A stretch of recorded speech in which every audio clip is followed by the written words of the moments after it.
Muy buenos días, niños y niñas de sexto grado. Espero que estén bien en su hogar y estemos disfrutando de una nueva teleclase o cápsula educativa para reforzar aquellos conocimientos que hemos adquirido.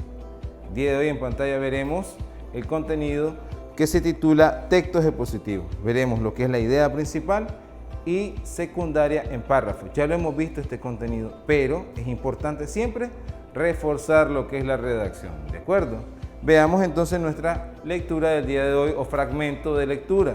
Hoy tenemos un fragmento que dice lo siguiente: los grupos cazadores recolectores vivían, como su nombre lo indica, de cazar animales y de recolectar vegetales y frutas. Pero esto solo era posible porque eran nómadas, es decir, porque se trasladaban para buscar esos alimentos. Algunos de las sociedades que tenían esta organización eran los querandíes o tehuelches, quienes migraban a distintas regiones según la época del año para conseguir su alimento. Este es un fragmento tomado de un libro de estudios sociales que ustedes ya han visto sobre las diferentes culturas indígenas y su economía y su forma en que ellos vivían. Veamos entonces en la siguiente lámina el análisis del texto. Nos dice la primera: la palabra nómada en el texto significa 1. Persona que no tiene un lugar fijo donde vivir. 2. Persona que come lo que consigue del campo. 3. Persona que se dedica a la caza. Una persona nómada es una persona que anda muy bien, que anda de un lugar a otro, o sea, que no tiene un lugar fijo donde vivir. Siguiente, el mensaje principal del texto es: los querandíes y los tehuelches estaban organizados en sociedades. 2. Grupos que migraban a distintas regiones según la época del año. Y 3. Grupos que se dedicaban a la caza o recolección de vegetales y frutas. ¿Qué mensaje nos presentaba el texto? Muy bien, es el número 3. Grupo que se dedicaban a la caza y recolección de vegetales y frutas. El texto nos lo mostraba. Veamos entonces la siguiente lámina. La siguiente lámina nos va a mostrar un poco sobre lo que es la idea principal.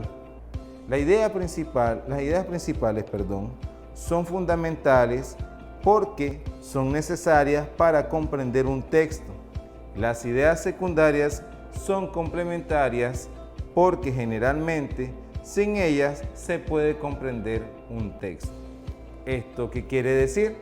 Que yo necesito en un párrafo o en un texto principal una idea principal. Las ideas secundarias van en base a la idea principal, ¿de acuerdo? Veamos la siguiente lámina entonces. En la siguiente lámina nos va a dar unos pequeños conceptos o tips que podemos aprender de ellos.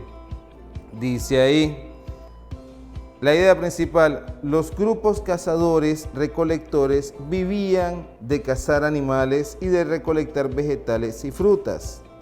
Pero esto solo era posible porque eran nómadas. Esa es la idea principal del texto que hemos leído. Si ustedes se fijan, todo está resumido en esa oración.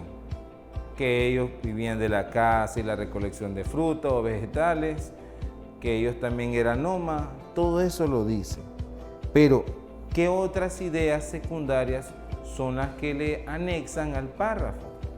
Leamos ahí donde dice ideas secundarias. Dice: algunas de las sociedades que tenían esta organización de los querandíes y los tehuelches, si ustedes se fijan, ahí ya nos dice quiénes eran esos tipos de grupos de caza, que eran los querandíes y los tehuelches.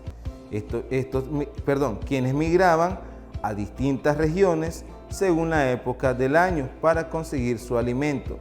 ¿Qué es lo que hacían estos grupos? Migraban. Y migrar para muchas culturas de antes era ir en búsqueda, buscar algo, buscar en esta ocasión el alimento. Ese era un tipo de organización social que tenían estas tribus o estos grupos de caza. En la siguiente lámina veremos algunas características de la idea principal. 1. Brinda la información central respecto al tema del texto. Fíjense que muchas veces para hacer un párrafo a ustedes les cuesta, pero lo más lógico que pueden iniciar es con una oración compuesta que lleve toda la idea que ustedes quieran hablar. Y después de esa idea principal que ustedes han redactado en forma de oración, le anexen más ideas. Ese es un tip que le podemos dar en estos momentos. 2. Son fundamentales porque sin ellas no se comprende el texto. Sin la idea principal, el texto no tiene validez. Se pierde lo que llamamos coherencia y nos pierde la cohesión de las ideas principales con las ideas secundarias. Muy bien, veamos entonces nuestra tarea del día de hoy, que hoy tenemos: investiga 2 características de las ideas secundarias. Investiga 2 características de las ideas secundarias. Muy bien, esto ha sido todo por esta teleclase o cápsula educativa. Nos veremos el próximo sábado. Cuídense y pórtense bien.